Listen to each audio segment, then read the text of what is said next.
Mighty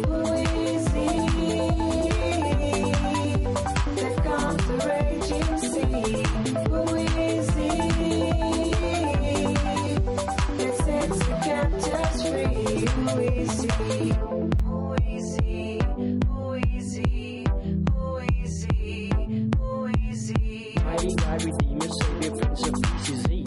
King of glory, our provider, healer He must be. Everlasting Father, the one who saved our souls. Emmanuel, Master, Teacher, Ruler, King of Kings is He. Who is He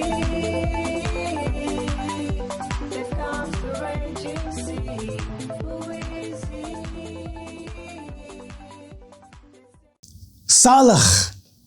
Salig, blessed, anointed.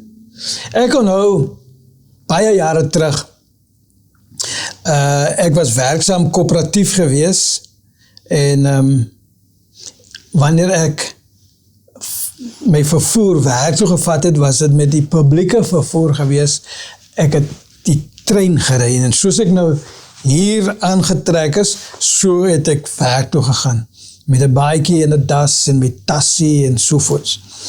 En met geleentheid, en ek praat nou van die vroeër 90er jare, tot aan die middel van die 90er jare, en net so voordat ek sekulêre werk gelos het om voltydse bediening op te neem as die pastoor van 'n plaaslike kerk. Dit het ek in, wat was dit, 1998, Oktober maand het ek begin. So dit is nog al 'n geruime tydjie terug. Maar ek onthou, op die publieke vervoer, het ek geleentheid gehad met 'n paar ander manne. Ons was so in 'n verbond met mekaar om getuienisdraers van hierdie evangelie te wees, en so, ek het op die treine gepreek. En wanneer ons gepreek het, dit was behulpsaam gewees om mense se aandag te arresteer, deurdat jy aandag tot jouself trek. So dan sal jy, byvoorbeeld as jy die trein kajuit betree het, sou jy luidrugtig uitgeroep het, byvoorbeeld sê, Halleluja, prys die wonderlike naam van die Here. Of nie, sou jy onmiddellik begin het met 'n sangstuk. Nou, daar was een sangstukkie wat ons van tyd tot wyl gesing het, Engelse sangstukkie wat sê, I'm happy, I'm healthy, I'm blessed and anointed, I'm filled with the Spirit of God. Happy, healthy, blessed, anointed, filled with the Spirit of God. Hallelujah, hallelujah. Nou sing ons die stukkie, net die kort stukkie, sing ons so 'n hele paar keer. Nou is almal se aandag mos nou aan die mense wat die vrymoedigheid het om te sing in die publiek op 'n trein, want almal is mos nou op pad of werk toe, of waar ook al, meestal mense wat op pad werk toe is.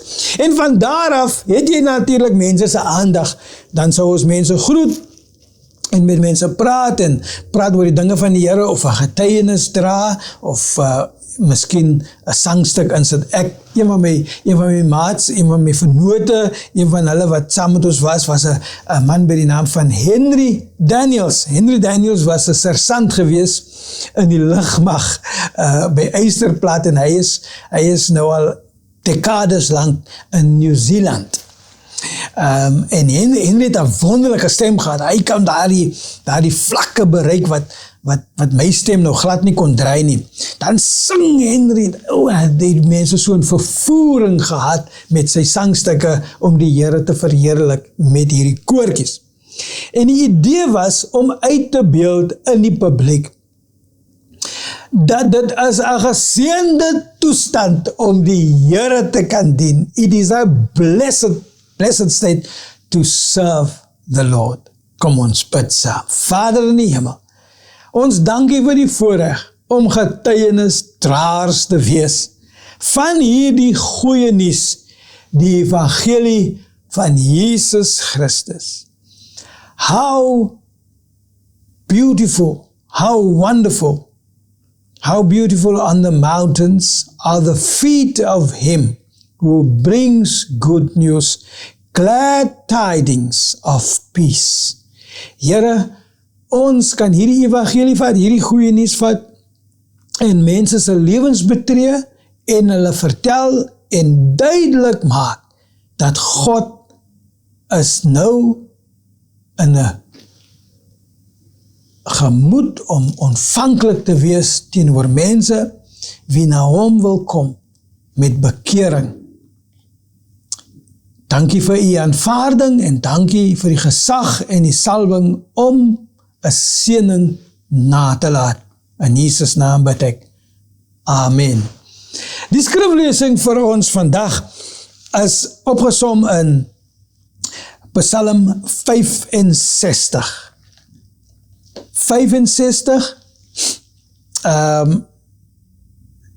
dit is vers 4, maar ek gaan vanaf vers 1 lees, en dit sê vir ons, dat ek hom hier in die Afrikaans kry liewer, aan u kom 'n lofsang toe, o God, in Sion, en aan u moet die gelofte betaal word. O hoorder van gebed, tot u moet alle vlees kom. Ongeregtige dinge het die oorhand oor my gehad, maar u versoen ons oortredinge. Welgeluksalig is hy wat u uitkies en laat nader kom, dat hy kan woon in u voorhowe. Ons wil versadig word met die goeie van u huis, die heiligheid van u paleis. In the English it says, praise is awaiting you, O God, in Zion, and to you the vow shall be performed.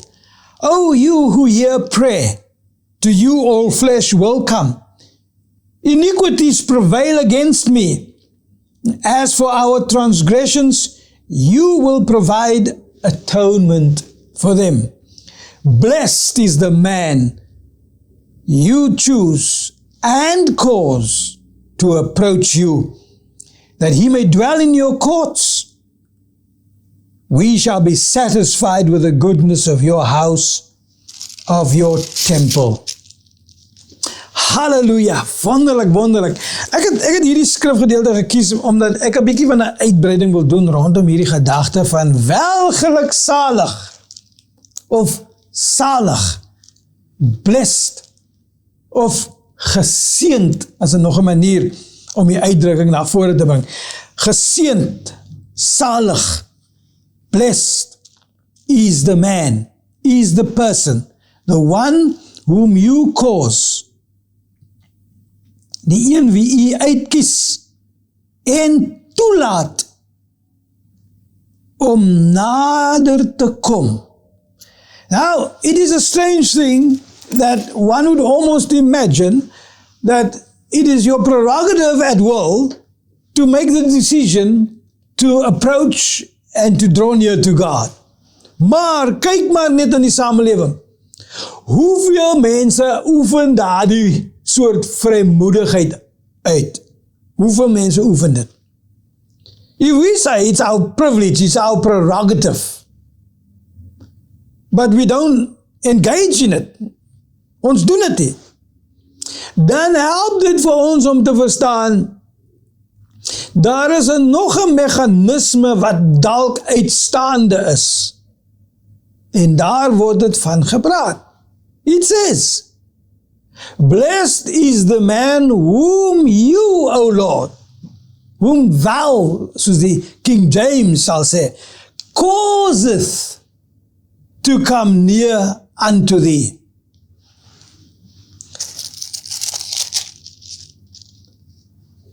Blessed is the man that you choose and cause to approach you. Mense bid nie. Mense vertoef nie. Mense aanbid nie. Mense spandeer nie tyd aandagtig met die doel om te konsentreer op sy teenwoordigheid.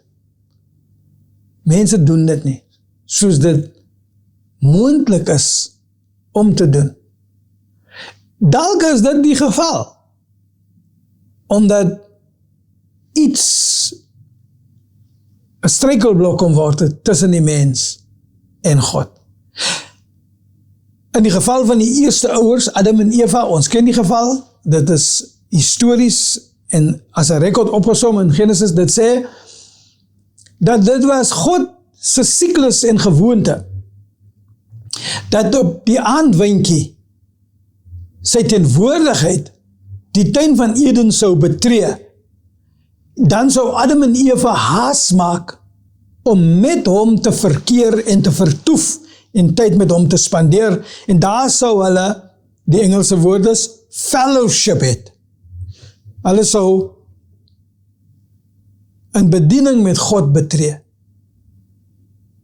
kommunikeer, sosiaal verkeer, praat oor duitjies en duitjies, die dag wat verby is, die moeilikhede, die komplikasies, die hoop van dinge, wat ook al dit was, tot 'n oomblik wat aangebreek het, waarvan ons weet,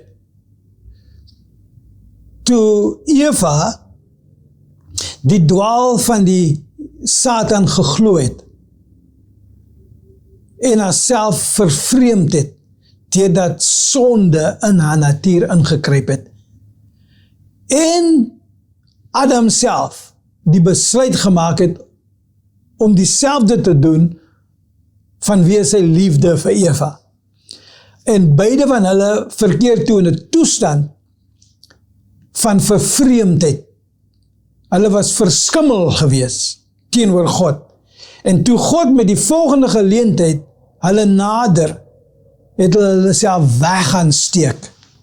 Hulle het hulle naaktheid met vyeblare probeer bedek, en toe God uitroep, het hulle nie onmiddellik terugvoering gegee om te sê, hier is ons kom na u, nee, hulle het weggesteek, en die roepstem van God het weer klink in die tuin, Adam, waar is jy? Adam, waar is jy? Totdat Adam besef het, hy kon nie wegsteek nie, hy moes maar verklik wat gebeur het, en hy het uitgekom en gesê, hier is ons, en ons was skaam en verboureerd gewees, want ons was naak. En die Here vra hierdie vraag, wie het aan julle bekend gemaak dat julle naak is? En agter hier die hele rekord van die eerste ouers, sien ons die rede hoekom mense skroom om tyd met God te spandeer. Maar, kyk wat lees ons nou. Salig, welgeluksalig, geseend, blessed is the man whom thou choosest and cause to draw near unto thee. Ek verwonder myself met hierdie skrif, want ek het 'n ambisie om daai persoon te wees. Persoonlik, ek het daai ambisie. En ek moet sê dat, ja, daar is dinge wat my lewe betree, net soos met enige ander persoon, wat maak dat ek partykeer te besig is, or sometimes even, I am too distracted by other interest to spend the quality time, the right amount of time, and to actually make use of the opportunity to enjoy the time of just being with God. And I love this thought. I love it because it is now urging me. It is prompting me. Dit stoot my letterlik vorentoe om te sê, wie is die persoon wie God kies en wie God veroorsaak? Ek het hierdie woorde gaan opkyk. In Bible study, in the theology of Bible study, there is a resource called an interlinear, which gives you the original Hebrew words and the original definitive explanation, die verklarende verduideliking van die wortel van die woord. En hierdie spesifieke woorde wat sê, salig is diegene wie God kies en veroorsaak om met hom te vertoef. Hierdie 3 woorde, uitgekies, en om te veroorsaak, en om te kan vertoef. Blessed is the man whom you chooses to come near to you and causeth to dwell in your presence. And this word choose also implies that God has tried you and found that you are fit. Jy is geskik. Jy is geskik. Jy was getoets gewees. Tried and tested, selected, appointed, and caused, required of you to come, to be the one that he picks. Jesus sê hier waar hy sê, julle het my nie gekies nie, ek het julle gekies. Selfs met die begin van die kies, toe hy vir Petrus gekies het, en vir Johannes gekies het, en vir Matthias gekies het, die disciples was letterlik deur hom genader. Hulle het geen benul gehad nie. Toe Petrus besef dat Jesus het 'n belang in hom, op een van die geleenthede wat hulle vis gevang het, en Petrus besef toe dat hierdie visvangery was 'n bo-natuurlike affære gewees, want ons het heel nag niks vis gevang nie, nou vang ons vis, dat die nette van die vis het, dreig om te breek, en Petrus raak toe bang, en hy sê, Here, gaan weg van my af, want ek is 'n onrein persoon, en die Here sê, nee Petrus, los die soort stories, ek kies jou, jy kies nie vir my nie, ek kies jou. Ek praat van om so gekies te word. En dan hierdie idee wat in die Psalm opgesom is, wat praat van wat u toelaat om u te nader. Wat u kies om u te nader en wat u toelaat om u te nader. The one you choose and the one you causeth. The word causeth means that he puts things in place that facilitates the transition from not being willing, not being able, and not being desirous to be with God, to being the place where you are willing, that you have the capacity to, and you have the desire to be and dwell with God. That word causeth means to bring you, to cause you to come forth, to approach with proximity, to make you ready to be able to stay with God, to dwell with God, dwelling with God, to reside in His presence, to permanently have a place that is appointed for you, to remain there in this place called God's courts, die voorhoewe. Letterlik praat dit van 'n plek wat geomsingel is, a place that is encircled with a fence. Welgeluksalig is hierdie persoon. Geseënd, blessed, anointed.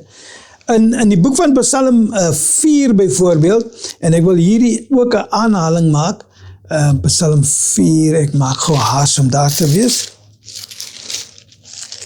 Dan praat die psalmdigter ook van hierdie toestand van saligheid. Hy sê,